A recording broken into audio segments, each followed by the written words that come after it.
Hello there and welcome back to Talking with Clyde.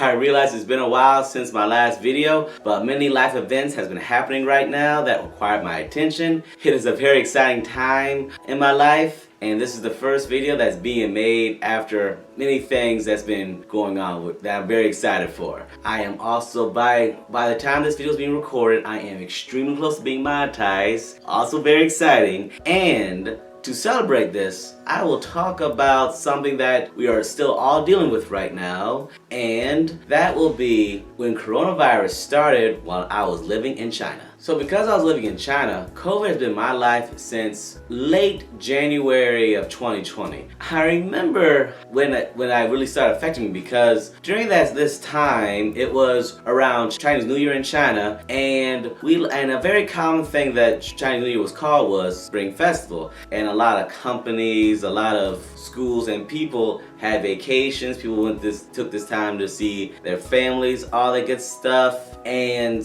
I remember the last day, something was very different because we were kind of hearing this news about this virus, this deadly virus that was around, but at that time, no one thought it would reach all over China. So it kind of was just like, okay, sure. But but management still gave us masks and told us to be careful, don't travel to that many places, and we heard them. And I remember like after our last day when we were going on vacation, there was a brand new employee at our school, or I should say teacher, and myself and a few others, we were showing her around, showing her a lot of places where she could shop, where she could live, to make her stay in China more comfortable. And it felt like business as usual, as always. But then out of nowhere, so many alerts came, and we got this message that our vacation was going to be extended until February 25th of 2020 instead of returning, I'd say early February, like before February 10th. At first, we were told everything started in Wuhan. At first,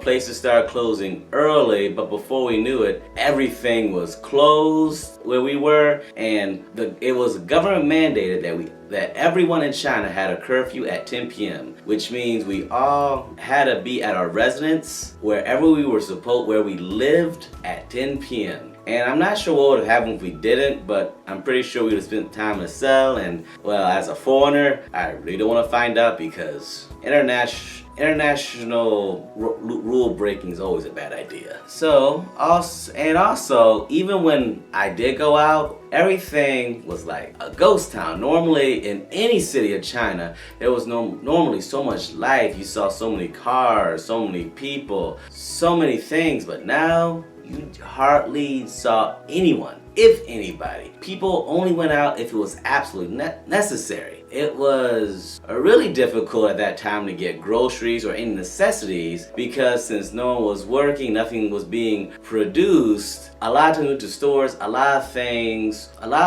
were empty, especially of all the things like toiletries, soap, eggs, etc. And we all really had to do what we could, just to get by. Kind of like now it was getting better, but still, especially then, we couldn't even leave our residence without a mask. And as time went by, it was government mandated that a lot of places where we would walk became closed. So a lot of shortcuts we could take through the back roads to get to as we walked to get to our apartment sooner. All those things were closed, so all of a sudden it became very common to take the long way, and it just became so annoying that all of a sudden that my life along with everyone else's life just became everything just became so annoying because you couldn't go anywhere. When you did walk, you always had to take the long way for everything, and it was just like life was just very, very different. As I mentioned before, taking the long way was very annoying, and this included because in China it's very popular to order food, and normally people will come to your door and say, here's your order, but instead, if the place was open and they ordered food, you would have to walk at least 1,000 meters to get to your order. At least anyone in my building did. Also, with all this extra time off for work was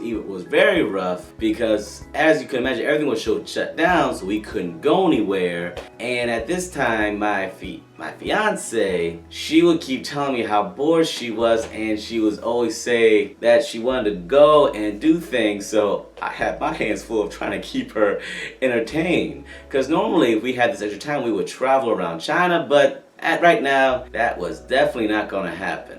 Also, loved ones in our building, at least for loved ones for foreigners, we would hear some crazy rumors about China. Definitely true. When we were being taught, when our loved ones would ask us how we were doing, there was these crazy rumors that anyone who was born in China, they would get their China would refuse to sell groceries to us foreigners. They would also harass us on the streets, and we're all like, where are you hearing this from, and how is it going to be spread? It's like most of the things that was being talked about in China was not true. The only thing that was true was China mandated us to wear masks, and COVID was very much real, and there were quite a few deaths that was definitely announced. But I'll say one really great thing about all of this was, even though we couldn't go anywhere and COVID was definitely around and it made life much harder, thankfully, because I was such a great community of people. I made really good relations over the years, whether they were in my apartment or they were outside and through messaging. We thankfully, all of us had my community and all my friends, everyone in China, we had each other to help support us through this difficult time in all of our lives. Thank you so much for watching Talking with Clyde. This video was about the first few days, what it was like when COVID hit China, how life changed so much, and that pre-COVID seemed like such a dream. My next video will be about like the first weeks, how the first weeks affected things we did in China, how our job came with an idea how they could still make money, which was through virtual learning, and the challenges and conclusions we came up and how we went through it. Once again, thank you so much for watching. Please like, comment, subscribe, and share with your friends. Also, you can also find me on Patreon as well, and however you support me, I truly thank you from the bottom of my heart. Have a wonderful day, and I'll see you next time. Bye-bye.